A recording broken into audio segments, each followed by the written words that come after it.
Bill, what was the most disappointing part about this one? Uh,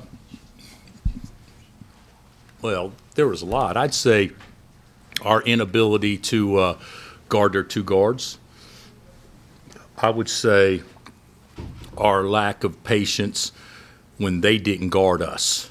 I mean, they just dared us to shoot, and which was a good game plan, and obviously we didn't exercise enough patience to still give our offense a chance to work a lot. They basically had four guys in the paint, the whole time, so we know we'll see that moving forward.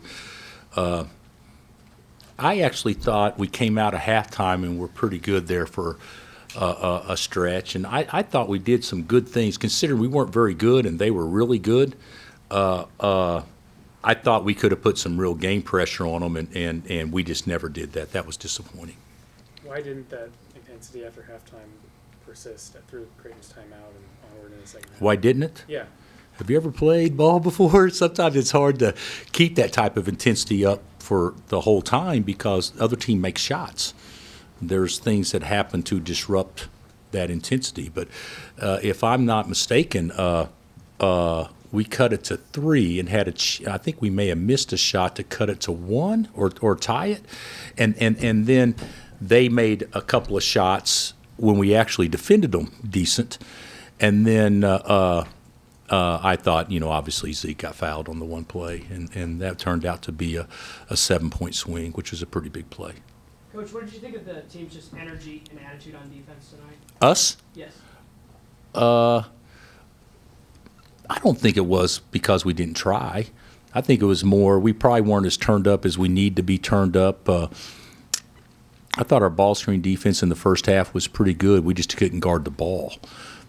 Second half wasn't as good, but I thought that when you don't make shots and you don't run good offense, and the other team is able to shoot the ball and be as good as they were offensively, it doesn't take much to be off just a little bit. So and that was obviously the case. We were off a little bit, and they were really on, and they're plenty good enough to beat us if we're both good, and we weren't good tonight. Coach, Brian Carter did a really good job against Hunter. What was he doing out there that made it so difficult for Hunter to kind of be a little more aggressive than he usually is?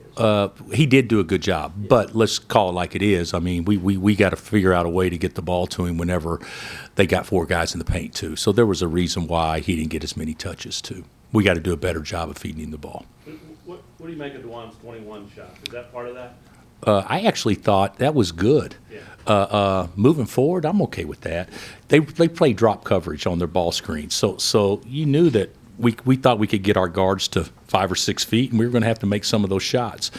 And without Rylan, we're probably not as good a perimeter shooting team. So you could say, well, be patient enough to drive and kick and play to a 3 more often, which I can understand how I would think that and how you could look at it that way. But our best offense is still putting the ball in our best players' hands, and hopefully they'll be able to make some 5 or 6 footers. And Juan just didn't have it offensively tonight as far as making those little floaters that he normally does.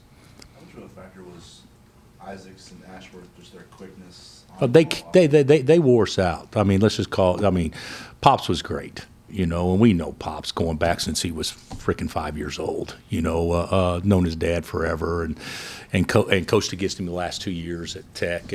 He was terrific tonight, and if he continues to be a threat shooting the ball like that, they're going to be hard to guard. And Ashworth was great too. You look at Ashworth's stats; it felt like he made more than 3.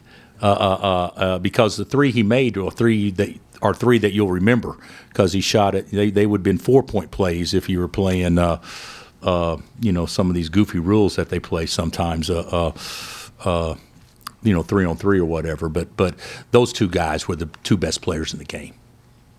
Is there a timeline on Rylan? Obviously, it's a flu, but do you expect him back to practice anytime soon? I think so. Yeah, he had symptoms yesterday. That's why he didn't come. I'd like to say we could have used him tonight, but the reality of it is I don't know if he'd been able to actually go. But we'll practice again on Friday, and we anticipate him being out there.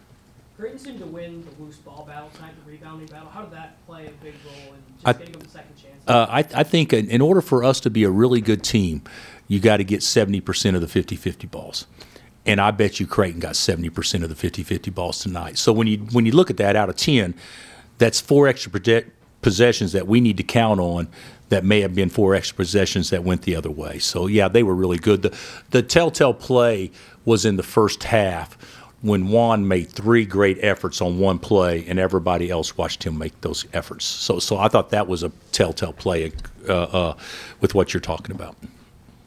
If your team sags 4 guys like that, is there anything Hunter can do better Well, to escape that? yeah. Well, as far as catching the ball in tight, probably not. But we can probably do some things better to make sure the right guys are passing it. So you know, to start the second half, we made KJ the passer, and he caught it at 3 feet, and he threw it out to Juan for an uncontested 3. He still wasn't going to get the shot, but at least he got a touch. And we need to do a better job of getting him touches. Was going to Zach just a foul issue, or did you think he could spark you like he did? Or Well, I just thought minus Ryland, you know, we had 10, so I thought he certainly deserved a chance. And KJ, you know, KJ didn't have a great game tonight, so that's the first time in a while maybe KJ hadn't performed like he's capable of doing. But so just to try something else. But I thought Zach did fine when he's in there.